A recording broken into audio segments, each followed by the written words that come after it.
En direct, toujours depuis l'amphithéâtre de l'université l'UT3 Paul Sabatier, en direct également sur les réseaux sociaux, unmondenouveau.fr et la page Facebook de la Dépêche du Midi. Cette première matinée de ce Monde Nouveau, cette journée consacrée à la science et au climat, avec notre séquence inspirante numéro 2. On va parler d'une microforêt Miyawaki. Alors, certains la connaissent, d'autres moins, ce projet-là. On va en parler avec vous de Florian-Xavier Gadea. Bonjour. Vous êtes directeur de recherche au CNRS du laboratoire représentant ce projet. Et puis Christophe Andalot, également maître de conférence du laboratoire. Alors, je donne les intitulés, mais vous allez les décrypter. EDB, ici à Paul Sabatier. En fait, vous êtes chargé du suivi scientifique de ce projet, de ces micro-forêts. Florent-Xavier Gadea, racontez-nous, ces micro-forêts, elles sont où? Comment c'est né? Dites-nous tout, vous avez la parole. Les micro-forêts sont le long du canal. Il y a 4 blocs qui ont été... on s'est mis d'accord avec Christophe Andalot pour faire 4 blocs. C'est en fait une nécessité pour le suivi scientifique. C'est un peu comme s'il y avait 4 échantillons, en fait 4 patients dans une étude médicale. Et à chaque bloc sont accolés 100 mètres carrés de zone naturelle témoin où en fait on ne va rien faire. Donc la microforêt Miyawaki, qu'est-ce que c'est? Alors d'abord, il ne faut pas prendre microforêt au sens littéral, évidemment, ça n'a rien de microscopique, c'est simplement des petites forêts que l'on va mettre dans des zones urbaines où les sols sont assez fortement artificialisés. Et le but, c'est de ramener de la nature dans ces zones urbaines. Et donc on a suivi la méthode Miyawaki, qui consiste à planter une forêt dense, donc 3 arbres par mètre carré, mais ces 3 arbres, c'est dans nos contrées tempérées. Ça peut aller jusqu'à quasiment une dizaine d'arbres dans les forêts tropicales ou des zones comme ça. Donc Miyawaki, c'est un botaniste japonais qui a mis au point cette méthode. Et donc le but, c'est de ramener de la nature dans la ville, en gros, et de ramener évidemment de la biodiversité, de la fixation du carbone, et puis les forêts régulent l'humidité, donc c'est tous ces intérêts-là qu'on amène aussi. Et voilà, je crois que sur l'université, il y a eu énormément de constructions faites en 20 ou 30 ans, et je crois que c'était bien aussi de ramener un petit peu de nature donc, dans le campus. Enfin, en tout cas, moi, c'était un peu mon objectif. Moi, je suis d'un laboratoire qui n'a rien à voir avec tout ça. Moi, j'agis là en tant que citoyen, en gros, quoi. Donc nous avons planté 1000 mètres carrés de forêt Miyawaki en 2 temps. D'abord, on avait fait on avait candidaté auprès de l'UFT-MIP sur leur concours développement durable et on avait obtenu une subvention de 2 000 €. Donc avec ces 2 000 €, on aurait pu planter environ 100 mètres carrés de micro-forêt. Et puis en septembre dernier, on s'est dit qu'on pouvait essayer de voir plus grand et de pousser jusqu'à 1000 mètres carrés. Et pour cela, on a fait appel au collectif Microforêt Toulouse qui avait reçu une subvention de la région Occitanie pour planter des microforêts Miyawaki. Donc j'ai candidaté auprès de ce collectif et ils nous ont apporté leur soutien et leur financement. Donc c'est en grande partie grâce à leur support financier et pour tout le reste que cette forêt a été plantée. Donc nous avons planté 1000 mètres carrés, 23 espèces différentes. Alors je pourrais lister toutes les espèces, mais dans l'approche Miyawaki, le but c'est de reconstituer une forêt naturelle, autochtone, mais d'y arriver assez rapidement. C'est-à-dire qu'au lieu de laisser faire la nature, on va mettre en œuvre tout un procédé pour que la forêt arrive rapidement à un équilibre et à une maturation. Et donc ce qu'on a fait, c'est qu'on a, donc c'est les préceptes de Miyawaki, donc on a fortement amendé le sol, on a apporté 8 mètres cubes de fumier pour chaque 100 mètres carrés, 7 mètres cubes de compost, 4 mètres cubes de broyat, dont une grande partie a été fournie par le SGE, donc on a travaillé en partenariat avec le SGE et le collectif Microforêt Toulouse. Et donc on a planté 3000 arbres, parce que c'est 3 par mètre carré, 1000 mètres carrés, ça fait 3000 arbres que nous avons acquis auprès de l'APA, Arbres et Paysages d'Automne, qui est une association qui promeut les haies, ce genre de choses. Et voilà, donc ça a été planté l'an dernier. L'an dernier. En mars. Voilà. Donc, cette année. Elle est proche de nous, là, physiquement, par rapport au... Physiquement, elle est le long du canal. C'est ça. Donc il y a 4 blocs. Il y a un bloc 2 blocs de 400 mètres carrés. Alors expliquez, parce qu'on a peut-être des gens qui suivent à distance, et le canal, c'est dans la zone de Toulouse, entre à peu près quel endroit et quel endroit le long du canal? Entre l'écluse... C'est le canal du Midi, donc il traverse le campus universitaire. Oui, c'est ça. Et on nous a autorisé à planter les forêts à côté du canal, parce que ce sont des zones non constructibles. Et puis aussi, il y a un intérêt, c'est que le long du canal, c'est des terres plus sableuses, donc qui normalement sont propices à la plantation des forêts. Alors, oui, allez-y. Donc, on a commencé par faire une analyse des sols avec les laboratoires impliqués dans le suivi scientifique. Et puis, on a planté la forêt après avoir fait tous ces amendements et un décompactage aussi. Il faut, dans la méthode Miyawaki, on apporte beaucoup d'amendements. Donc, je ne sais pas si vous vous rendez compte, mais il y a quand même quasiment 20 mètres cubes pour 100 mètres carrés. Donc, ça fait une vingtaine de centimètres. Après, il y a un décompactage avec un tractopelle. Donc, 2 jours de tractopelle pour décompacter les 1000 mètres carrés. Puis, on a planté la forêt sur 3 jours en faisant appel au personnel de l'université, mais aussi à des volontaires, beaucoup du collectif Microforêt Toulouse. Donc ça a duré 3 jours.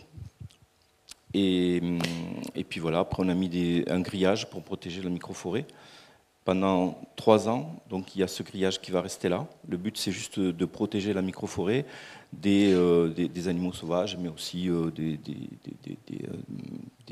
humains, des dégradations éventuelles. Des dégradations éventuelles, il peut y en avoir.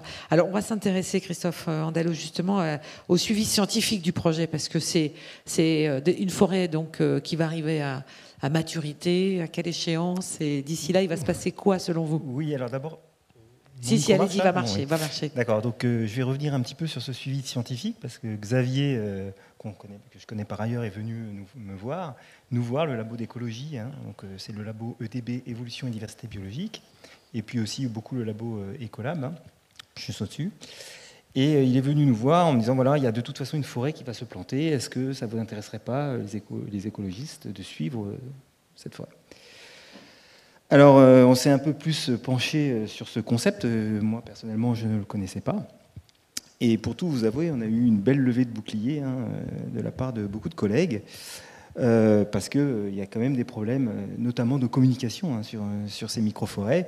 Déjà, un problème de sémantique. On appelle ça une forêt, mais bon, c'est loin, loin, loin d'une forêt, tant en termes d'échelle spatiale que temporelle.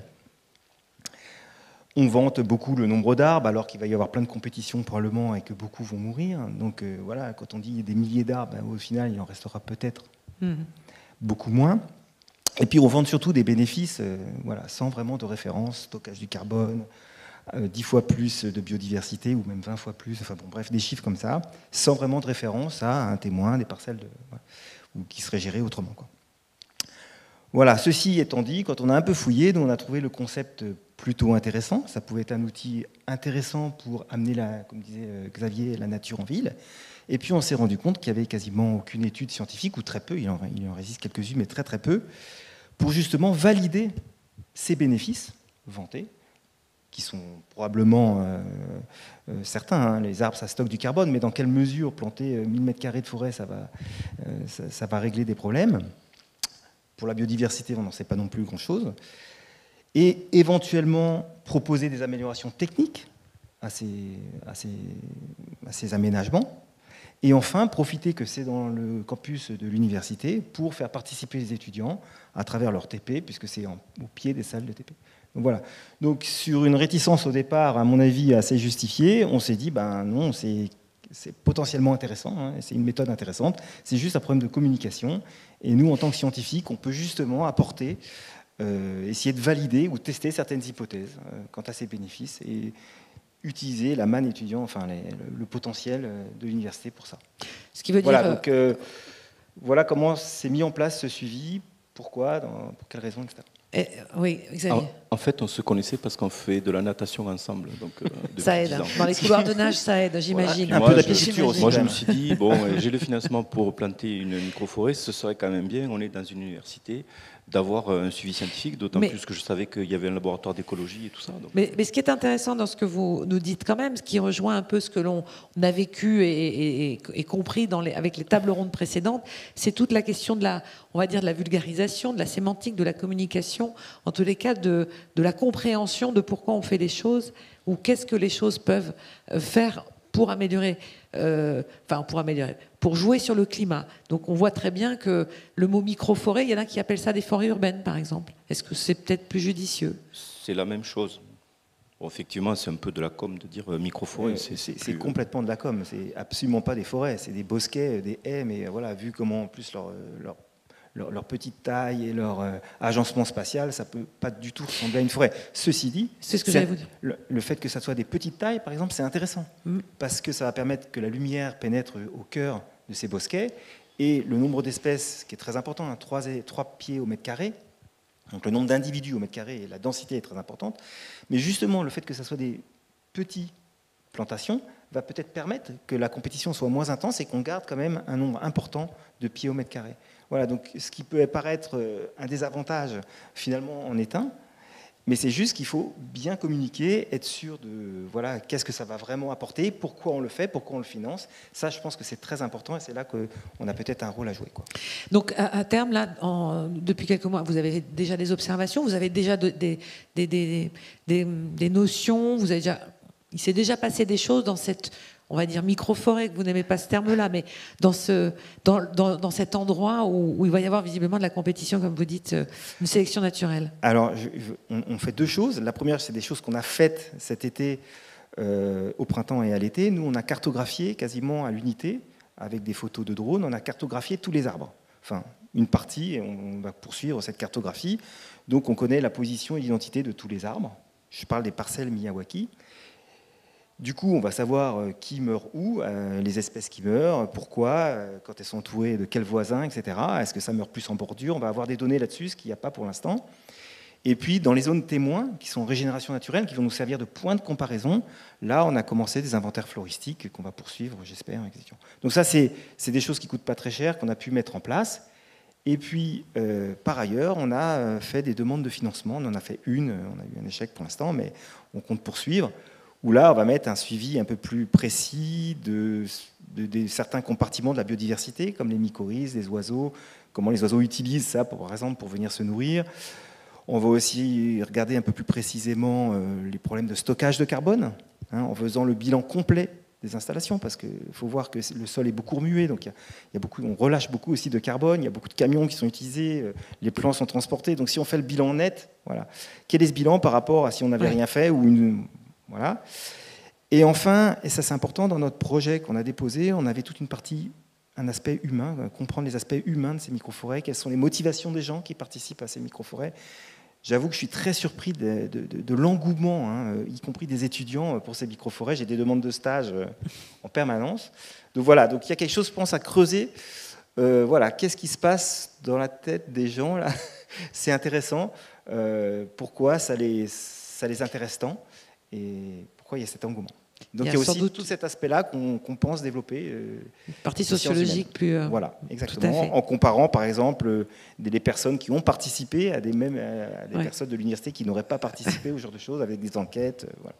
On n'a pas... Vous avez évoqué donc les 23 espèces différentes qui ont été... comment elles ont été choisies, sélectionnées? Alors, elles correspondent quelques mots sur...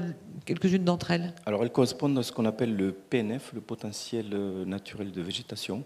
Donc, en fait, c'est une forêt qui aurait poussé là naturellement, qui aurait pu pousser là naturellement. Donc, en fait, c'est les espèces qu'on voit dans les forêts autour, des chênes, enfin, je peux vous lister toutes les...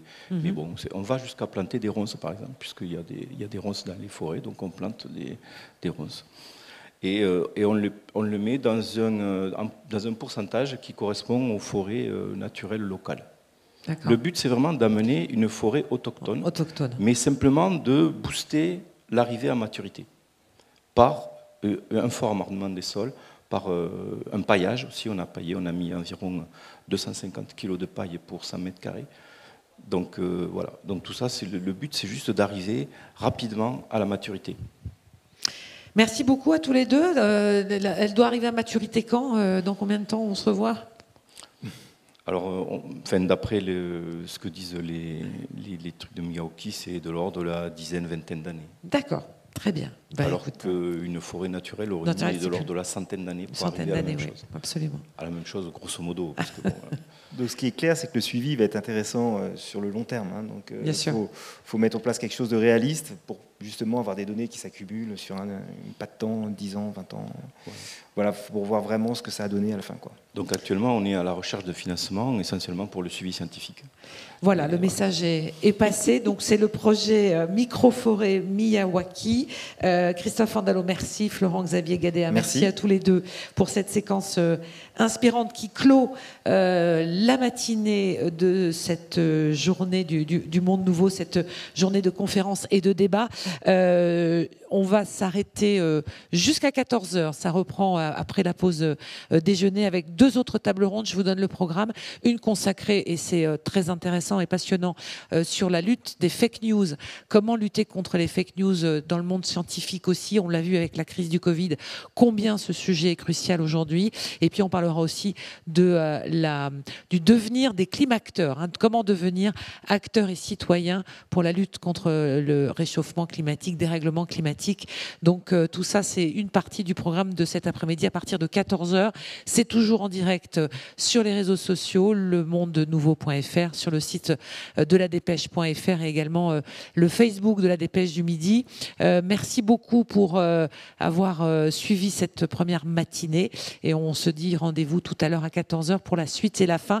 Et le Monde Nouveau, c'est également au mois d'octobre à Montpellier. Les émissions à revoir en replay dès la semaine prochaine. Merci à tous et à bientôt.